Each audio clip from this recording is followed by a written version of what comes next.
Bienvenue sur mon podcast Au cœur des possibles. Je m'appelle Anaïs et ma vie a changé quand j'ai décidé de changer de regard sur elle et de vivre depuis l'espace du cœur. Après des années d'exploration intérieure et de voyage, je suis devenue coach et créatrice d'espaces de métamorphose. Je suis convaincue que nous grandissons beaucoup plus vite grâce au soutien du groupe. Je crois profondément en la force de la communauté sur un chemin d'éveil de conscience et d'ouverture du cœur. Ce podcast est donc offert à celles et ceux qui souhaitent, comme moi, voir la vie avec le cœur et grandir avec audace, souveraineté et prospérité. Je te propose de vivre ensemble un changement de paradigme, un changement de regard sur toi-même, un changement de regard sur la vie et un changement de regard sur la période d'ascension planétaire que nous vivons. Je te partage ici les clés qui m'inspirent pour qu'on chemine ensemble au service de l'amour et de l'émergence du paradis sur Terre. Si tu rêves toi aussi d'un monde plus beau et plus en paix, alors tu es au bon endroit, au bon moment.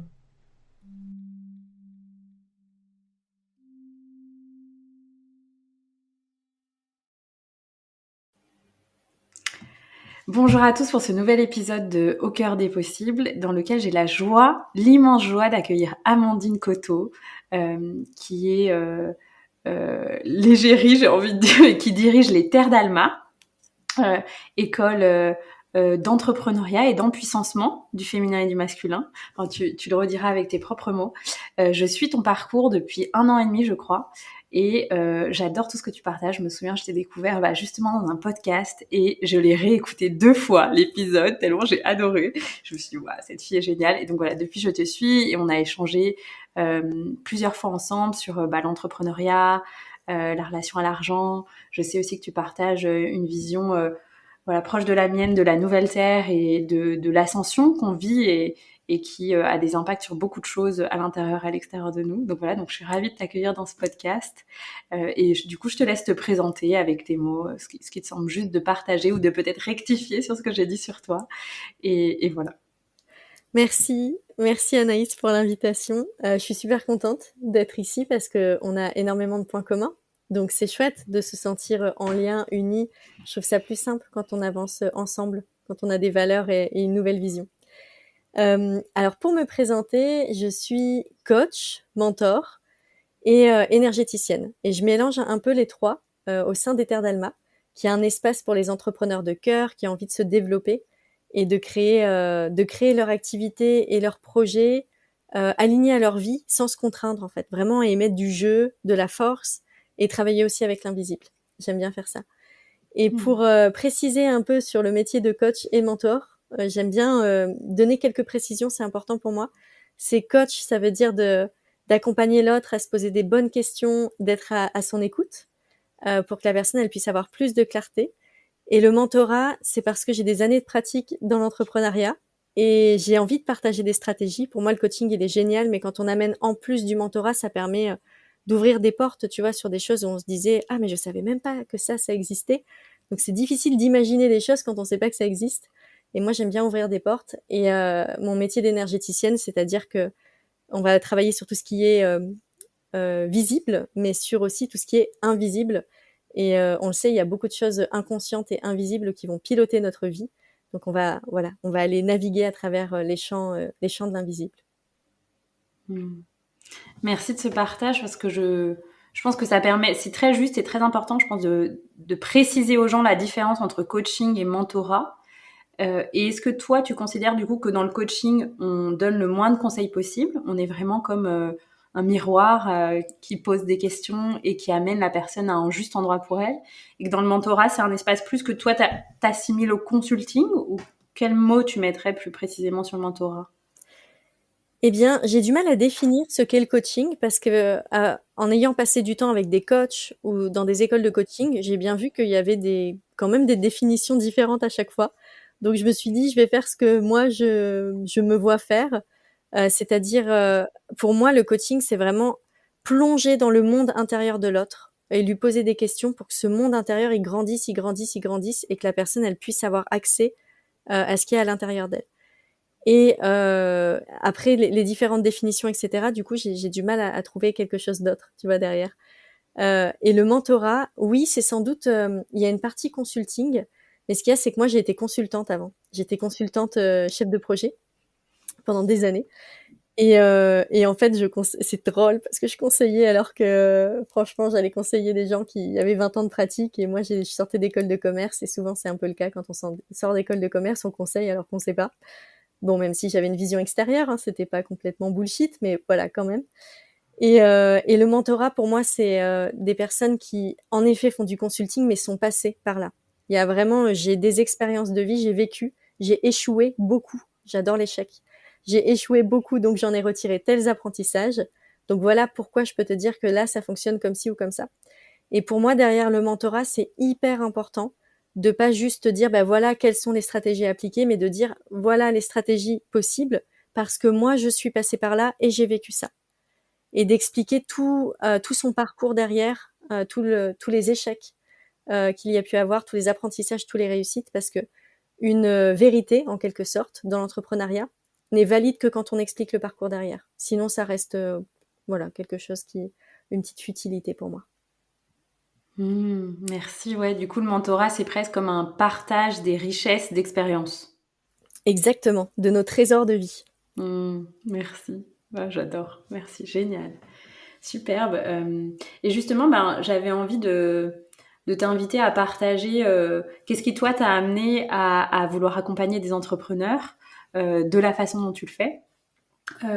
Tu partages vraiment cette vision d'un entrepreneuriat qui est à la fois, je trouve, très innovant, avec notamment cette partie énergétique, etc. Et en même temps profondément au service de la souveraineté des êtres humains et d'une reconnexion à une prospérité qui est saine, avec l'écoute d'une écologie intérieure en fait et extérieure. Est-ce que voilà, tu veux nous partager qu'est-ce que ça veut dire pour toi ça en fait, cette école que tu as créée d'entrepreneurs de cœur, cette voie d'empuissancement et comment toi t'en es arrivé à vouloir accompagner les personnes sur ce chemin? J'ai créé cette école parce que, alors au début, pour la petite histoire, c'était une école de santé naturelle pour les femmes. Parce que je voulais que les femmes, elles retrouvent leur pouvoir personnel, leur connexion aux plantes, à la vie, au vivant, à tout ça. Et au fur et à mesure que j'ai accompagné, je me suis rendu compte que ce qui faisait qu'on guérissait, c'était de retrouver son pouvoir personnel, son empuissancement. Donc je me suis dit, je vais pivoter mon entreprise et je ne vais parler uniquement que d'empuissancement. C'est arrivé dans un contexte, et ça c'est important, c'est arrivé dans un contexte de Covid et tout ce qui s'est passé autour, où je sentais que l'ensemble de la population avait besoin de retrouver son pouvoir personnel et que c'était notre rôle aussi de comprendre ce qui se passait à l'intérieur de nos corps.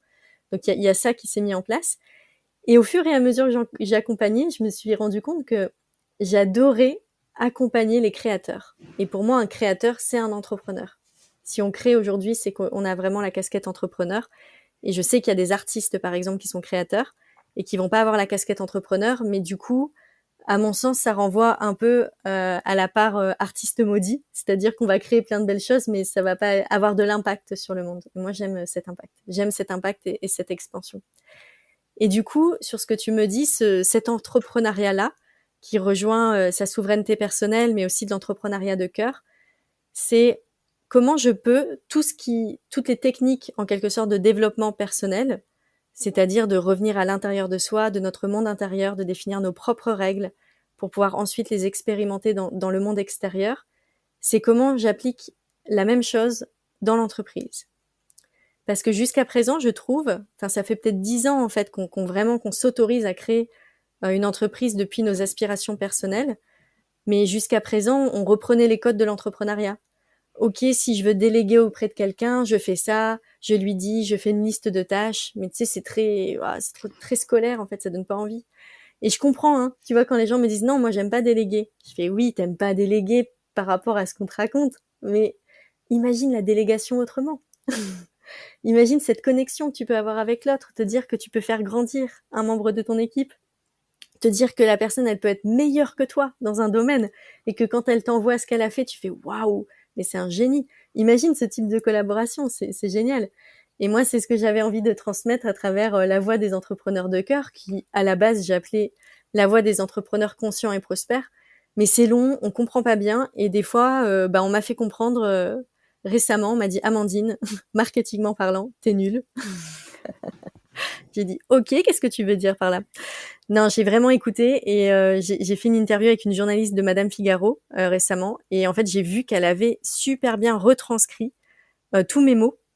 Et en fait, j'ai repris son interview et je me suis dit, bah oui, tout ce que je dis, c'est pas si évident que ça à comprendre parce que c'est d'autres codes.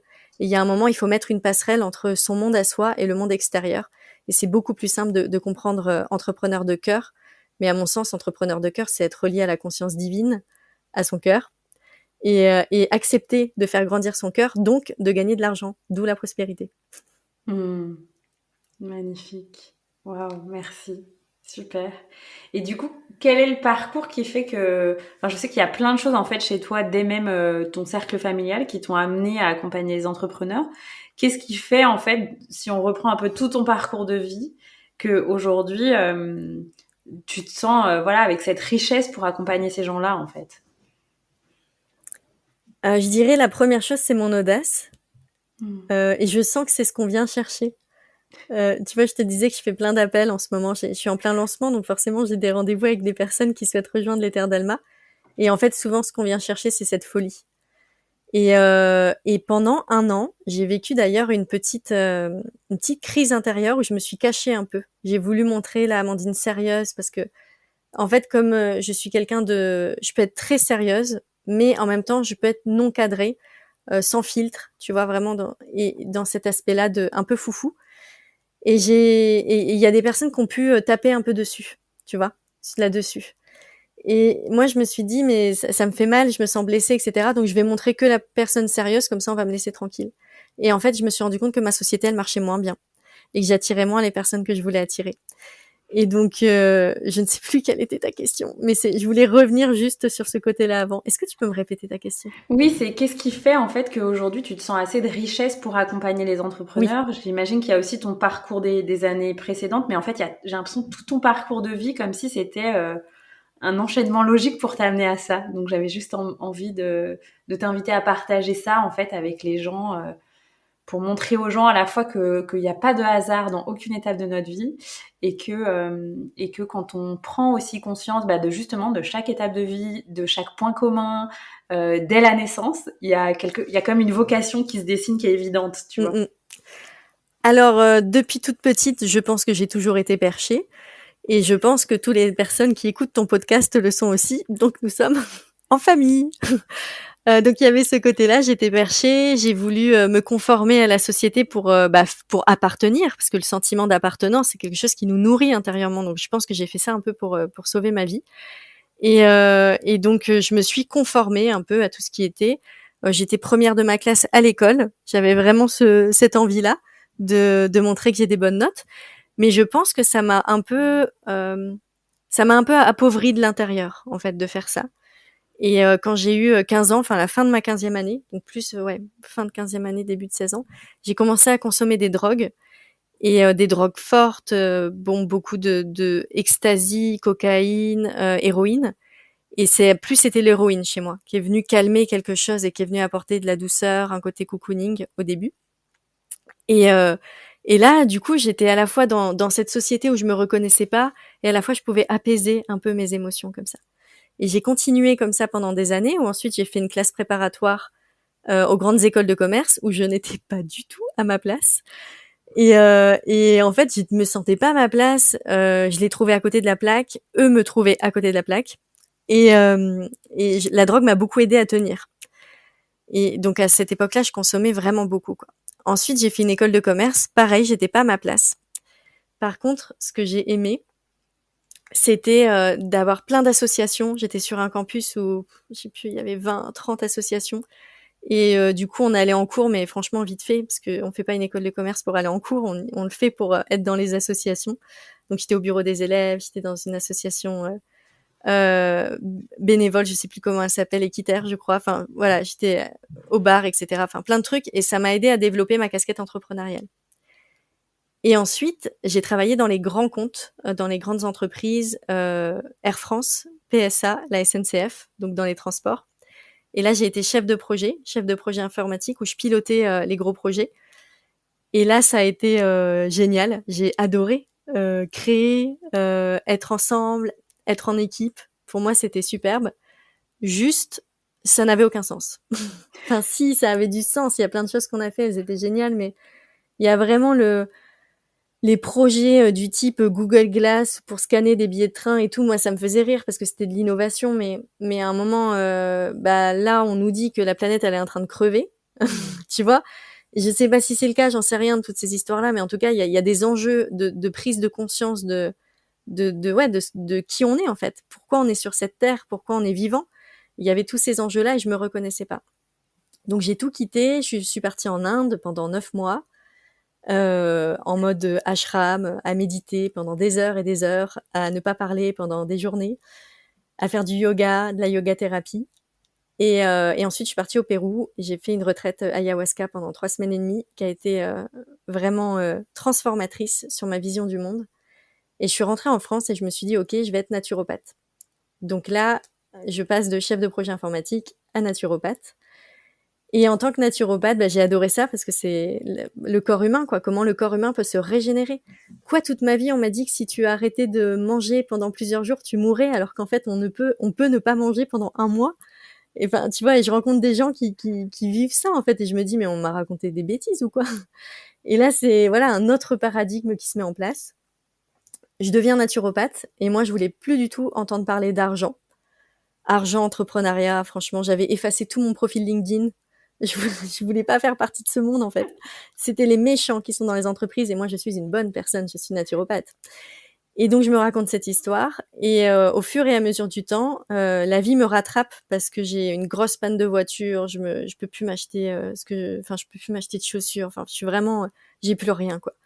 J'avais mes 2 ans de chômage qui étaient finis et j'avais plus du tout d'argent. Et donc là, je me dis, ah, il serait peut-être temps d'assurer moi-même ma propre sécurité financière.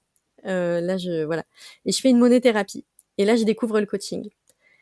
Et là, mon activité de naturopathe, je la rends de plus en plus rentable et tu vois, je la développe.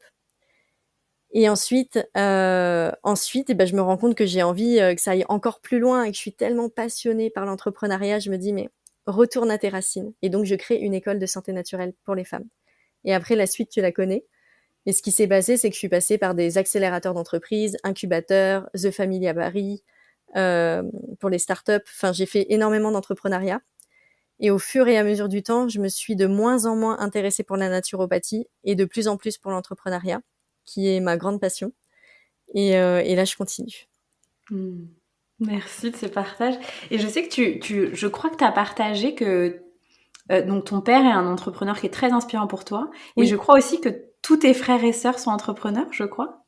oui. Alors, mon père, oui, très inspirant pour moi parce que il a hypothéqué la maison pour monter son entreprise. Et pour moi, hypothéquer une maison avec 4 enfants, tu vois, enfin, à chaque fois qu'il y a des personnes qui me disent qu'elles ont peur, et je comprends à 100%, hein, tu vois, quand on investit dans un accompagnement, une formation et qu'on a peur, je comprends. Mais je pense toujours à mon père, en fait. Je me dis, mais il a hypothéqué une maison avec 2 enfants qui étaient en études supérieures, et nous, les 2 petites, on avait 12 ans, quoi. Je trouve ça complètement dingue, en fait, tellement il croyait en ses rêves et il croyait en lui. Et ça m'a vraiment marqué. Après, je le raconte dans le podcast, justement, que j'ai écouté aucun de ses conseils et j'ai bien fait parce qu'à mon sens, c'était de l'entrepreneuriat de l'ancien monde. Mmh. Ça me parle pas du tout, tu vois, c'est en mode non, tes prix, c'est pas toi qui les définis, c'est tu regardes le marché et tu fais tes prix en fonction du marché. Pas du tout. Moi, je suis pas du tout là-dedans. Je fais mes prix en fonction de moi et en fonction de l'entreprise. Et ensuite, je trouve des clients qui sont adaptés à ce prix-là. Donc là, ça me correspondait pas trop, mais en tout cas, la prise de risque entrepreneuriale, de croire en ses idées, en ses projets, et que si on en a envie, on peut le faire. Ça, je pense qu'il m'a transmis ça dans le sang et c'est super. Et ensuite, mes frères et sœurs, enfin mon frère et mes sœurs sont devenus entrepreneurs, mais par défaut, pas par choix. C'est-à-dire que ma sœur est sage-femme et sage-femme libérale. Donc là, voilà, elle subit un peu ce côté libéral. Surtout que si on connaît les sages-femmes libérales, c'est de l'exploitation, mais voilà. Donc c'est pas un choix. Et mon frère et ma sœur, donc ma sœur, elle est productrice de plantes médicinales, et mon frère, il est producteur maraîcher et il a des vergers pour les fruits. Et donc tous les deux, eux, ils ont cette envie de régénérer la terre, de nourrir le monde et donc du coup, ils sont devenus entrepreneurs pour servir ça, mais c'était pas par passion de l'entrepreneuriat, c'était pour le faire. Après, je les trouve plutôt doués. Et je trouve qu'ils sont en train de casser les codes tous les deux dans leur domaine. Souvent, les maraîchers bio, ils ne se rémunèrent pas à leur juste valeur, et tous les deux, transformer le monde et cette vision de l'agriculture. Donc, je pense quand même qu'ils ont une bonne fibre entrepreneuriale. Waouh! Merci beaucoup de ce partage. Il y a une question que je pose souvent aux personnes que j'accompagne, et du coup j'ai envie de te la poser à toi concernant ton père. Je demande souvent aux gens quel est le plus grand talent de tes parents. Et donc j'ai envie de te proposer, d'après toi, quel est le plus grand talent de ton père? Et souvent c'est un talent dont on a hérité soi en fait.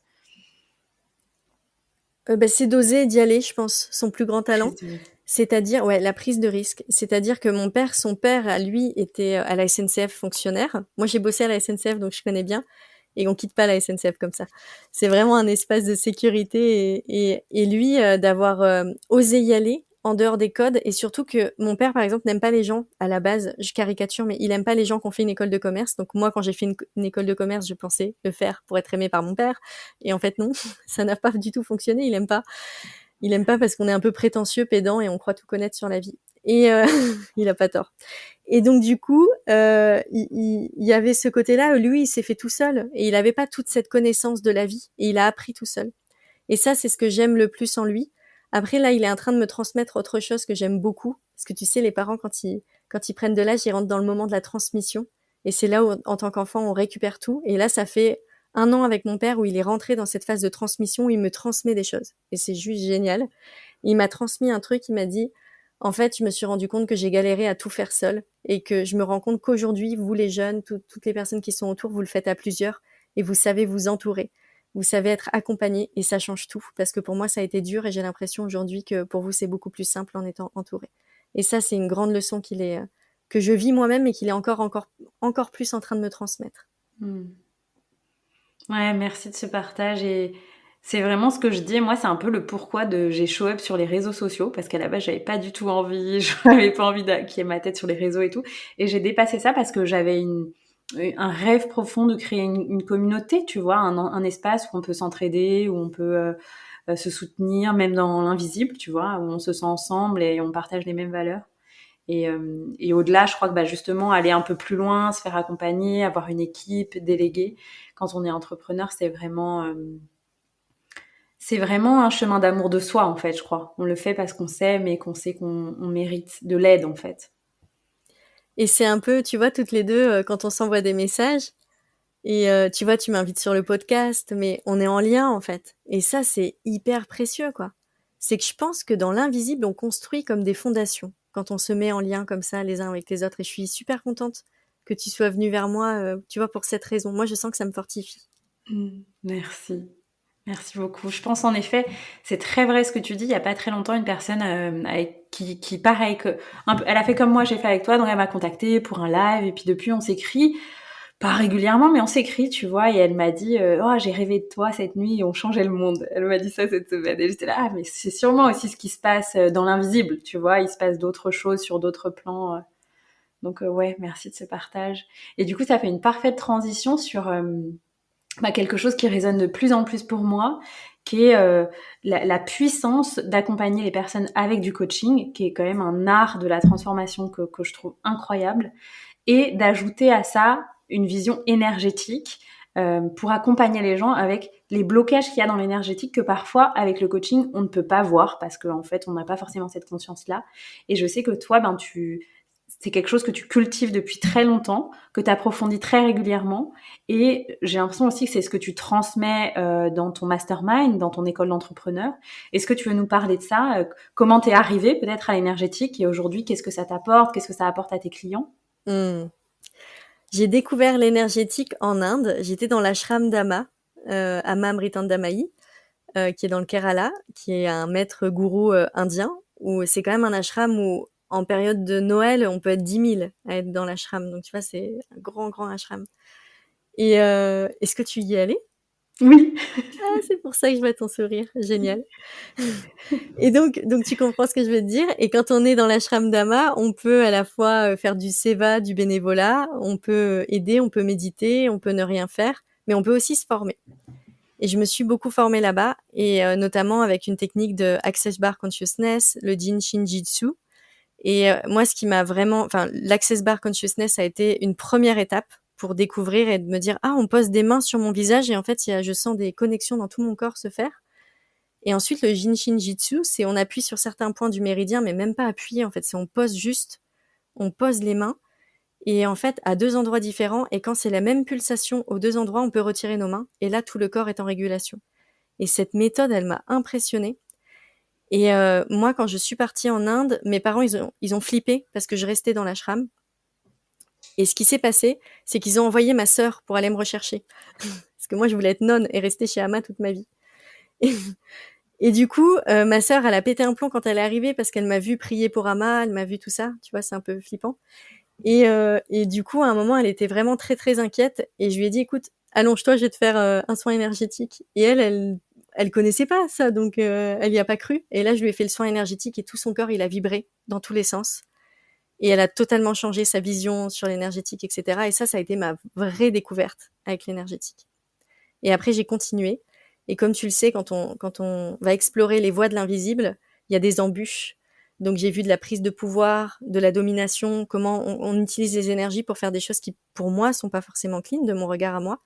Et du coup, j'ai commencé à avoir peur de mes mains, de mon énergie, de tout ce qui circulait. Et je m'en suis coupée un peu. Il y a 3 ans et demi, 4 ans, je suis retournée, j'ai trouvé Renato Pavalardo, qui est vraiment mon mentor énergétique, en énergétique, qui m'accompagne tout le temps. Et je suis tout le temps en stage avec lui. J'étais en stage la semaine dernière avec lui pendant 2 jours. Et je pratique en permanence. Et lui, il nous apprend, au-delà des codes, en fait, il nous apprend une voie de développement de nos énergies de manière très spécifique, à construire comme un temple dans l'invisible, un temple éthérique, une architecture de l'invisible, pour poser des points d'ancrage, pour ensuite pouvoir... moi, j'amène mes clients, en fait. Donc, dans l'invisible, je construis des ponts. Et ça prend du temps, hein, c'est de la pratique de construire tous ces ponts. Et ensuite, quand je suis en séance avec mes clients, j'amène mes clients à certains endroits. Je vais travailler avec des rayons de couleurs, pour pouvoir les libérer et apporter comme une répartition des charges tout au long du corps. Et ça, c'est des choses qu'on peut faire en soins, mais moi, je le fais beaucoup au niveau de l'entreprise.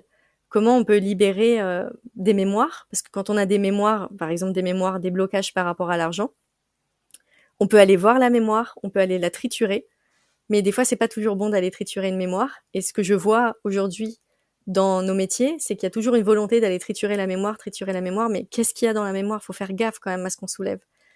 Et des fois, il y a d'autres techniques énergétiques qui permettent d'adoucir la mémoire sans aller la triturer. Et moi, j'aime bien travailler avec ces 2 ambiances-là, parce que je vais aussi voir les mémoires, d'aller de travailler en clairvoyance et d'aller capter ce qui se passe dans l'invisible pour guider la personne pour qu'elle-même, elle aille sur ce chemin.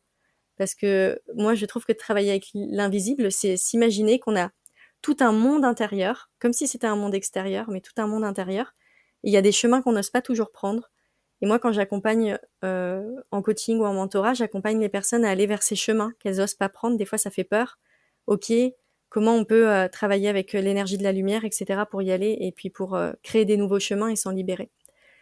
Je ne sais pas si j'ai bien résumé la pratique, mais je trouve que c'est toujours très challengeant de résumer ce qu'on fait avec l'invisible. Si, si, c'est très beau. Tu crées en effet des espaces dans l'invisible qui permettent ensuite, dans la matérialité, de se sentir suffisamment en confiance et en sécurité pour y aller et de s'autoriser en fait, parce qu'on Ouais, s'autorise que quand dans l'énergie, ça existe déjà en fait. ouais, ouais, complètement. Et là, le travail que je fais avec Renato, par exemple, on, on, quand on travaille dans l'invisible, c'est comme si on allait créer des fondations et des structures énormes, parce que plus on pratique, plus en fait on crée des fréquences vibratoires dans l'invisible. Et ensuite, j'amène mes clients sur ces comme des points d'acupuncture spécifiques qui leur permettent d'être débloqués. Donc ça, c'est une grande, grande passion. Et j'avais fait le pont avec le business énergétique avant, mais il y a une personne qui m'a accompagnée, qui m'a énormément aidée à faire le pont entre business et énergétique, c'est Julie Bruel, que tu connais, et qui fait cette alliance entre le travail du visible et de l'invisible. Et là, il y a tout qui s'est mis en place, en fait. Waouh, merci. Et est-ce que tu sais dire du coup ce que tu ce que tu vois que ça apporte à tes clients? Est-ce que ça permet de dépasser des blocages qui, uniquement avec un accompagnement entre guillemets classique ne pourraient pas être débloqués? Est-ce que ça leur permet d'aller peut-être plus rapidement, plus loin? Ou ça leur permet de reprendre une souveraineté énergétique aussi, parce que peut-être tu leur transmets aussi des outils. Qu'est-ce que eux, ça leur apporte du coup? Alors le dernier point que tu as cité, je l'adore, une souveraineté énergétique, parce que en effet, on va travailler avec certaines pratiques où on va aller dissoudre, tu vois, des énergies qu'on a reçues qui sont pas OK. On va aller les dissoudre.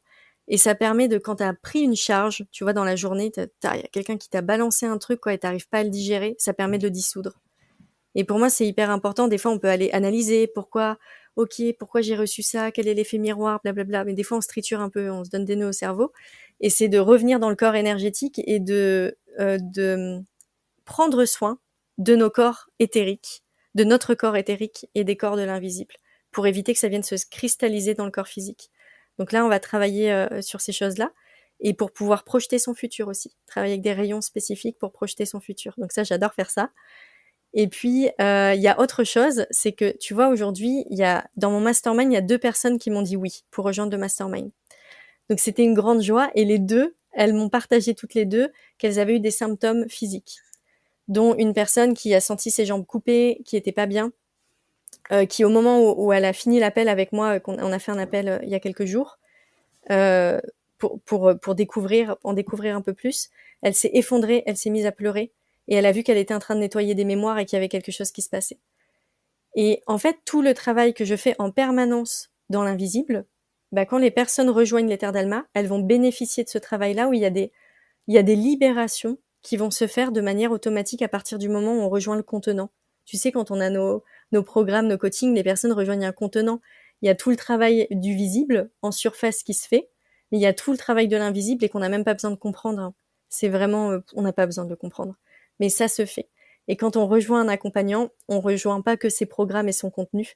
On rejoint tout ce que la personne, elle est venue, toutes les terres intérieures qu'elle est partie conquérir, tout ce qu'elle a guéri à l'intérieur d'elle, et tous les espaces qu'elle a créés dans l'invisible. Et pour moi, ça c'est un des trucs pour moi les plus importants, en fait, quand je rejoins un accompagnement.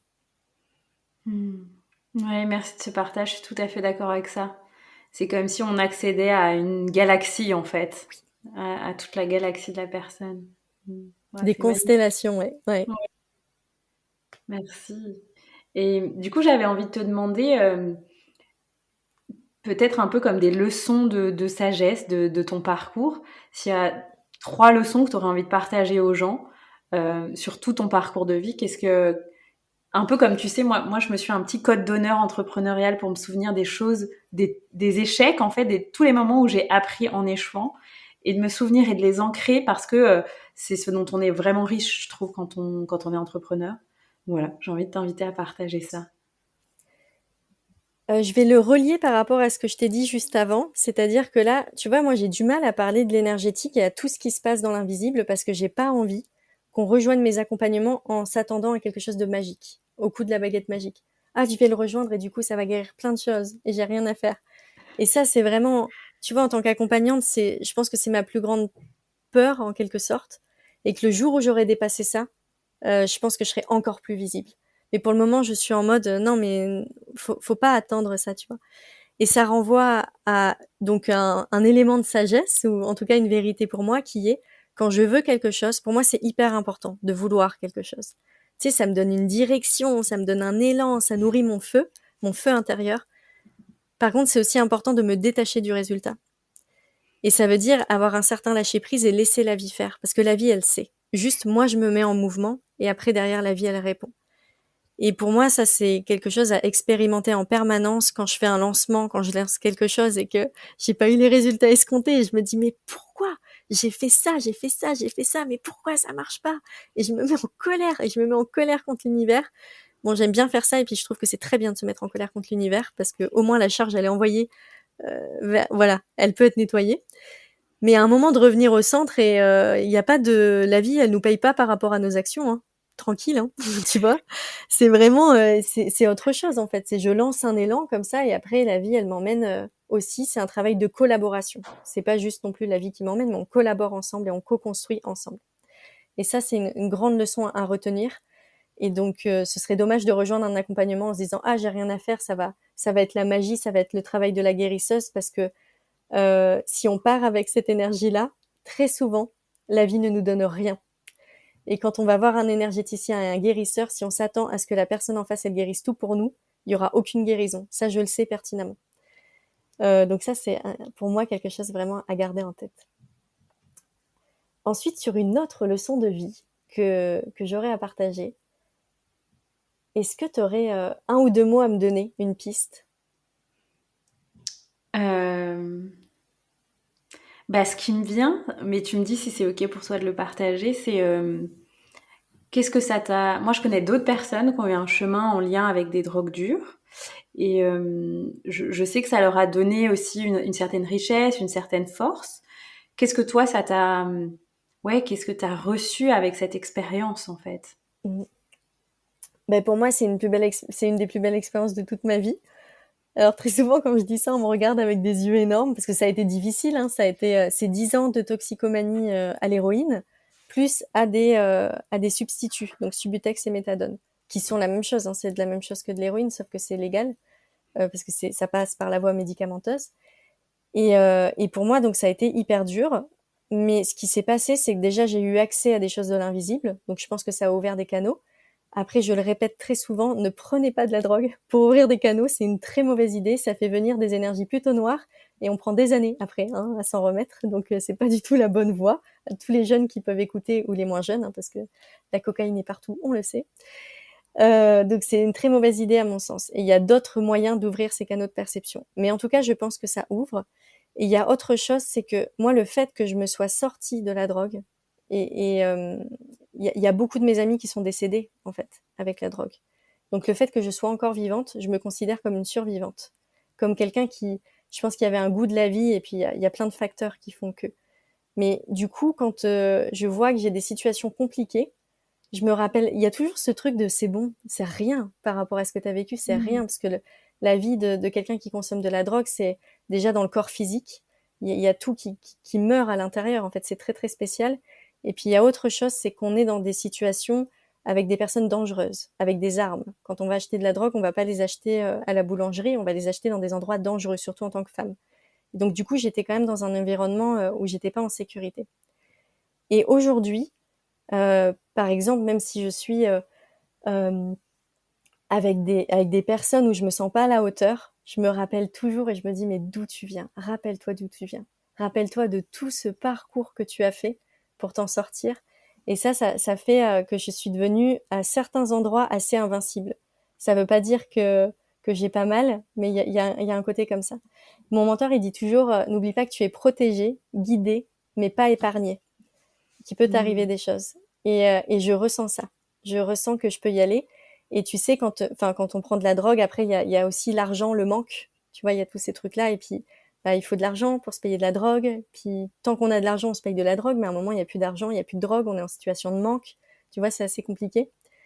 Et d'avoir été dans quelque chose comme ça, ou une certaine précarité, même si moi, j'ai toujours eu ma famille derrière. Je pense que c'est ça qui m'a sauvée. J'aurais pu revenir habiter chez eux, par exemple.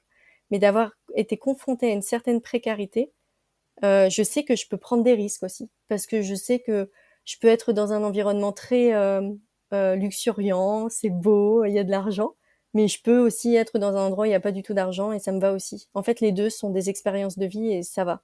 Ça fait un peu mal hein, quand il n'y a pas d'argent, c'est quand même beaucoup plus simple quand il y a de l'argent, mais je sais d'où je viens. Mm. Waouh.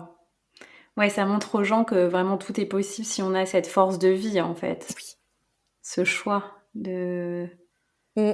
de continuer son chemin ici. Tu sais, avant, j'accompagnais beaucoup les femmes qui avaient l'endométriose. Et il y a certaines de mes clientes qui me disaient, ouais, mais peut-être que tu te rends pas compte parce que toi, t'as jamais eu l'endométriose. De ce que c'est que de vivre avec de la douleur, de ce que c'est de, tu vois, de se sentir emprisonné, etc. Bon, déjà, je pense que j'ai eu l'endométriose. Juste, j'ai jamais voulu le faire diagnostiquer à l'époque. Maintenant, j'ai plus rien, mais à l'époque, je pense. Et puis, il y a autre chose qui s'est joué, c'est que le niveau de douleur, tu vois, de se sentir, t'es plus libre de ton corps, tu te sens envahi. Tous ces symptômes-là, je les connais. Et enfin voilà, je pense que quand on est passé par des situations difficiles, on a développé des capacités de résilience. Mm.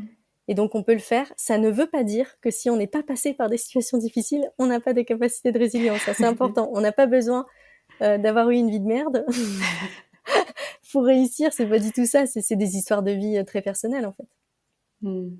Waouh, merci. Et du coup, j'ai envie de te poser une invitation sur une dernière leçon en lien avec l'argent, justement, ou la prospérité. Ouais. Alors, ma relation à l'argent a été très compliquée pendant longtemps. Parce que comme avant, j'étais consultante informatique, j'étais salariée, j'étais payée. C'était même pas un sujet. Encore, ça aurait pu l'être parce que en fait, je finissais à découvert tous les mois alors que j'avais un super salaire. J'aimais bien dépenser. Pour moi, l'argent, ça se dépense. J'ai vraiment cette énergie-là en moi.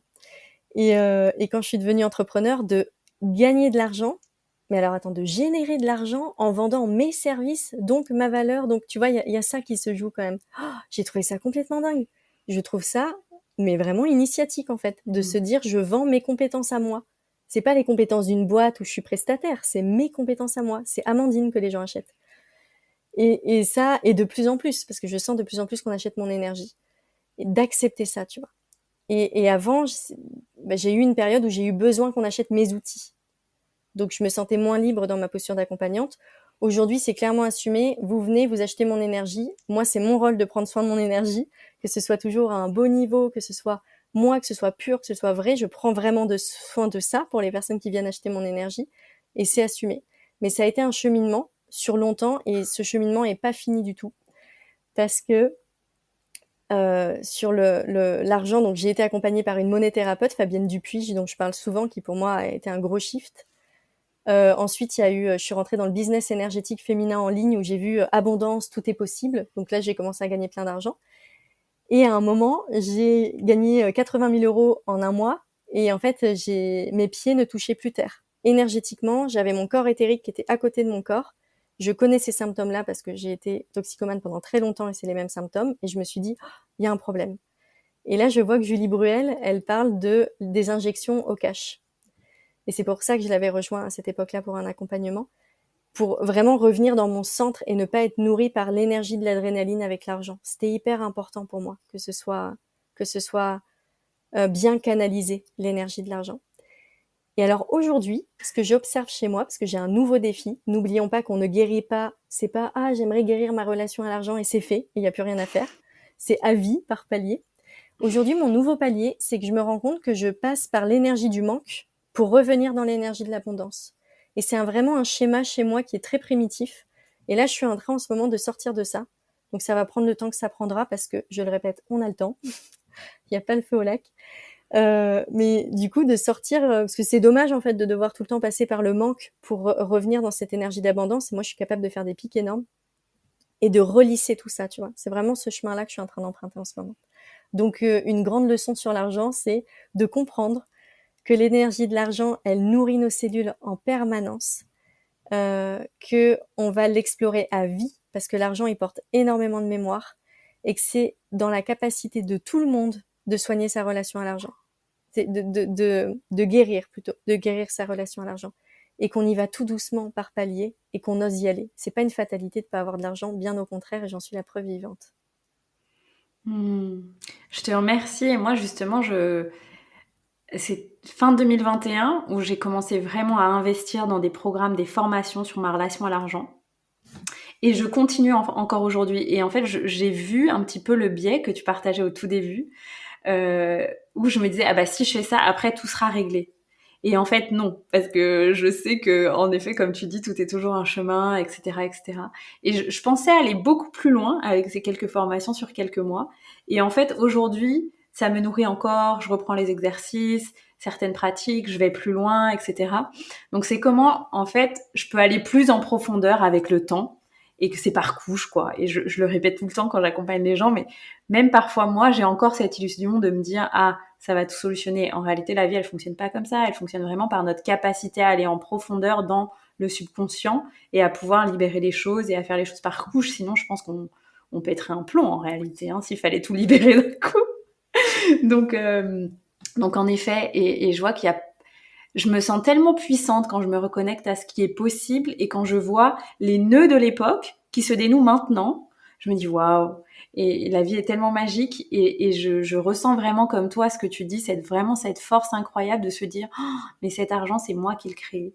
Et c'est très différent de quand on reçoit l'argent sur son compte, alors que bien sûr on a contribué en tant que salarié ou en tant que consultant ou autre, mais quand c'est vraiment juste nous qui avons créé ça, c'est incroyable. C'est vraiment, c'est hyper fort, quoi. Et ça donne cette confiance en soi de se dire, en fait, n'importe où, n'importe comment, n'importe quelles sont les circonstances, je peux y arriver, en fait. Et ça, c'est génial. Super. Merci beaucoup de ton partage. Merci. Et du coup, ça me donne envie de t'inviter à un partage justement sur cette notion de nouvelle terre.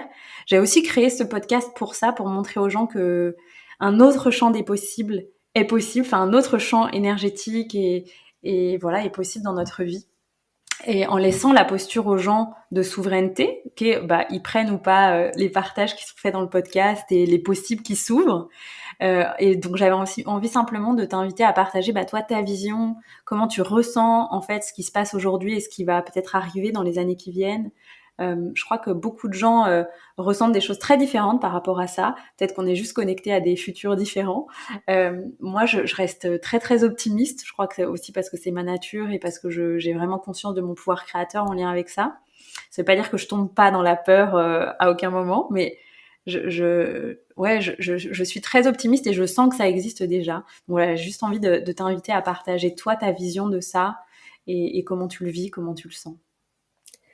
Merci de m'inviter pour partager sur ce sujet parce que tu vois, quand tu m'as posé la question, j'étais en mode mais je sens que cette notion de la nouvelle terre, elle a tellement évolué en moi et elle est vivante. Ça peut pas être un truc figé, la nouvelle terre. D'ailleurs, j'ai jamais lu de livre sur le sujet, mais je crois qu'il y a quelqu'un bon, il y a un livre connu sur la nouvelle terre, je ne l'ai pas lu, mais je pense que c'est pas figé et que c'est mouvant en permanence. Et il y a 2 ans, avec toute la crise qui a eu lieu, je pense que j'ai eu besoin de me relier à cette fréquence de la nouvelle terre. C'est venu sauver quelque chose en moi en mode non mais attendez, on met pas notre vie comme ça dans un mur. Il y a autre chose quand même. On n'est pas venu là sur terre pour ça. Vous déconnez. Tu vois, il y a vraiment ce truc qui est venu. Et et moi, de ce que je ressens et de ce que je vois, parce que comme tu le dis, en fait, c'est déjà là. Il y a plein d'endroits où c'est déjà là. Déjà dans les relations, dans notre capacité à communier différemment. C'est-à-dire que on est quand même, je trouve, moi dans la société dans laquelle j'ai grandi par rapport à mes filtres à moi, je trouve que on n'arrive pas à dépasser les conflits, que tout de suite ça va créer un mur, qu'on n'a pas les outils et les codes, et que c'est comme si on devait tous penser la même chose pour bien s'entendre. Et ce que je ressens dans la nouvelle Terre, c'est qu'il y aurait une capacité à chacun exposer nos mondes intérieurs, qui sont des mondes intérieurs différents, forcément, c'est un monde intérieur, c'est unique, c'est comme l'ADN, c'est unique, et qu'on aurait cette capacité à être en accord dans le désaccord. Ça, c'est quelque chose de fort. Et ça renvoie à ce que je disais tout à l'heure, qu'au début, j'ai eu besoin de la nouvelle Terre quand il y a eu toute la crise, et je voyais ce monde de la nouvelle Terre avec certaines personnes à l'intérieur, mais d'autres personnes à l'extérieur. Et là, en ce moment, je ressens comme une réunification où en fait, on est tous ensemble. Il y a pas de séparation. Et il n'y a pas les élus et les autres à côté. Alors que j'ai très longtemps vu la séparation, il y a quelque chose de différent qui s'opère. Et donc, il n'y a pas de vérité, donc j'en sais rien. Tu vois, je sais pas si je vais pas changer d'avis dans un an, mais en tout cas, je trouve ça hyper chouette de nourrir ce concept de la nouvelle Terre avec quelque chose qui est vivant. Je pense aussi qu'on va augmenter de plus en plus, et de toute façon, ça on le voit, c'est là, nos capacités subtiles. À voir dans le monde de l'invisible, à augmenter nos capacités intuitives et à voir autre chose, et sans doute avoir autre chose que des êtres humains. Ça, pour moi, c'est sûr, c'est une évidence. J'aime bien ce manque d'humilité humaine de croire qu'on est seul, quoi. C'est très beau. C'est très, très beau. Et il y a vraiment quelque chose qui va s'ouvrir et et je vois aussi, tu vois, comme une connexion avec les lois du vivant, ça c'est sûr, de laisser le vivant se faire, de rien figer. Là, il y a quelque chose qui va se créer. Et tu vois, on dit souvent tout ce qui est grossier, tout ce qui est trop gros, tout ce qui est mensonge va apparaître et ça va être évident. Et là, je pense qu'on est déjà là-dedans.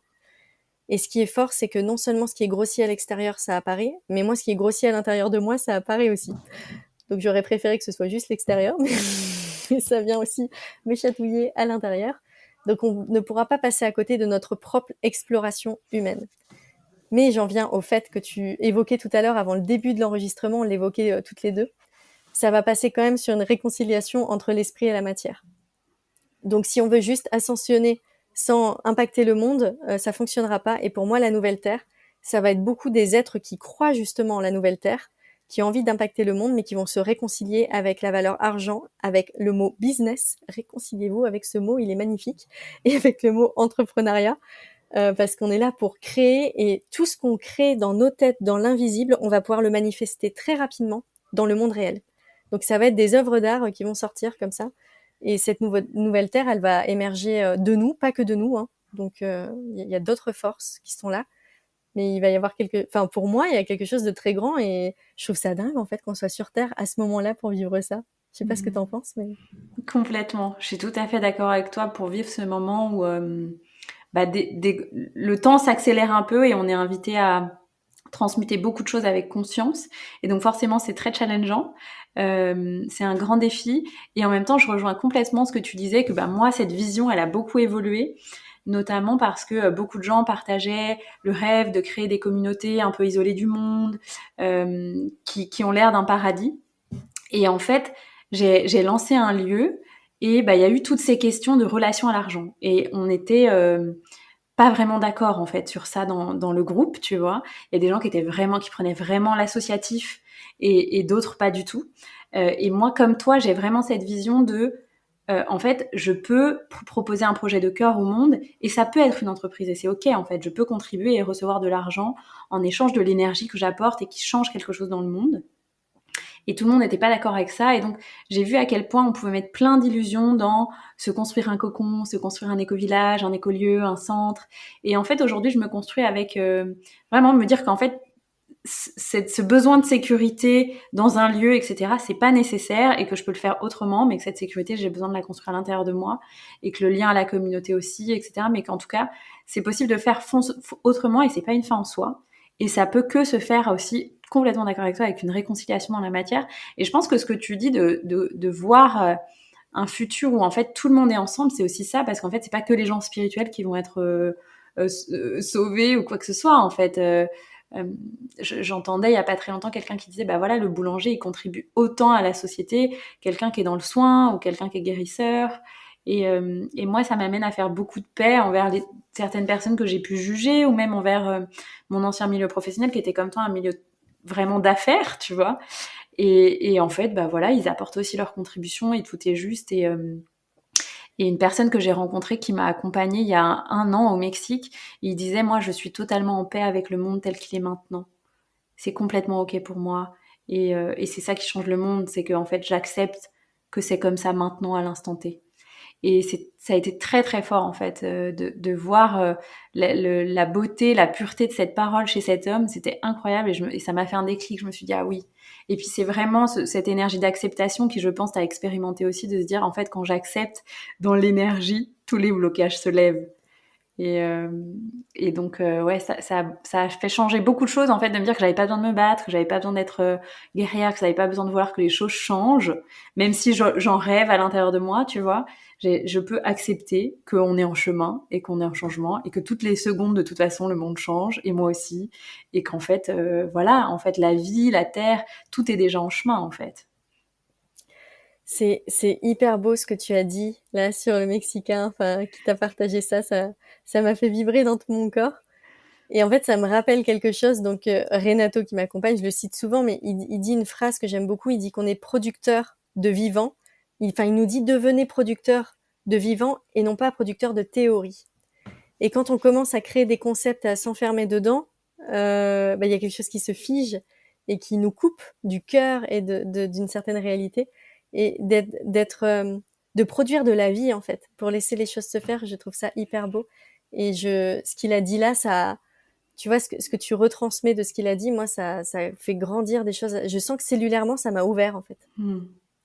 Ouais, c'est magnifique.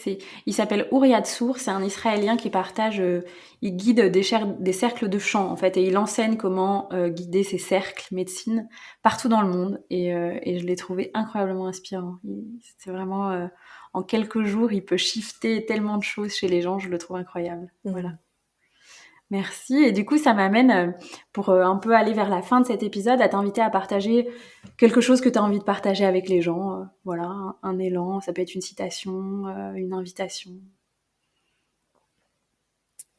Eh bien, tout à l'heure, j'avais réfléchi, je voulais partager quelque chose, mais je l'ai déjà partagé sur l'argent. C'est une citation, pas besoin d'être fauché pour changer le monde.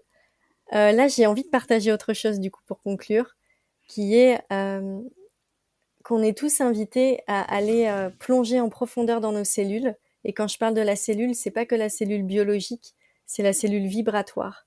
Et on a des endroits, des espaces à l'intérieur de nous à aller reconquérir, à aller visiter, pour les laisser s'exprimer. Et plus on plonge à l'intérieur, plus on va vibrer.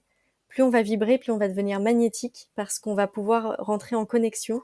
Si on laisse vivre à l'intérieur de nous ce qui a besoin de vivre, que ce soit beau ou moins beau, on va pouvoir rentrer en connexion, en symbiose avec quelqu'un d'autre en face de nous.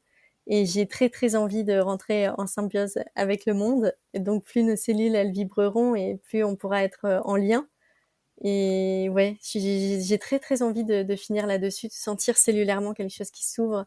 Et c'est ton partage précédent qui m'a donné envie de finir là-dessus. Merci beaucoup. Merci. Et du coup, j'ai juste envie de terminer en te proposant de partager là où les gens peuvent te retrouver. Quelle est la meilleure façon pour les gens d'être en lien avec toi, avec ce que tu proposes, avec toute ton énergie et ta constellation? Alors, il y a le compte Instagram L'Éther d'Alma. Donc, l'Éther, c'est L-E-S, plus loin Terre, T-E-2-R-E-S, D'-A-L-M-A. Alma, c'est pour l'âme, hein, L'Éther d'Alma. Donc, il y a ce compte Instagram-là. Et puis, il y a aussi le podcast Journal d'une CEO, donc la dirigeante, Journal d'une CEO spirituelle and guest. Et où là, je transmets tout cet environnement de comment réconcilier business et spiritualité, beaucoup de choses, tu vois, qu'on a évoquées aujourd'hui. Et donc, c'est essentiellement sur ces canaux-là qu'on peut me retrouver. Génial. Oui, je recommande vraiment les gens qui sont intéressés par ça, en tout cas, à écouter le podcast. C'est des épisodes assez courts, faciles à écouter et hyper riches et hyper originaux aussi parce que je trouve que très peu de gens abordent ça, en tout cas en France.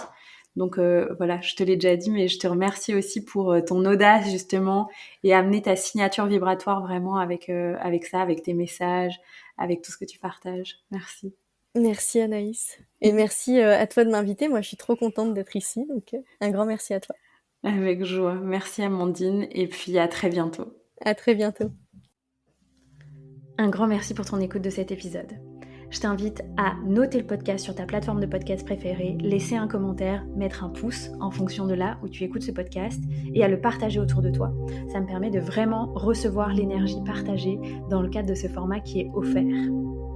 Et si tu souhaites aller plus loin, je t'invite à tout simplement t'inscrire à la liste d'attente pour rejoindre The Shamanic Business Academy qui est dans les notes de l'épisode pour être informé de façon privilégiée de l'ouverture des places pour la prochaine cohorte de ce programme pour entrepreneurs déjà lancés ou en lancement qui souhaitent créer des fondations solides pour un business durable, audacieux et prospère. Je vous dis à très bientôt pour un prochain épisode.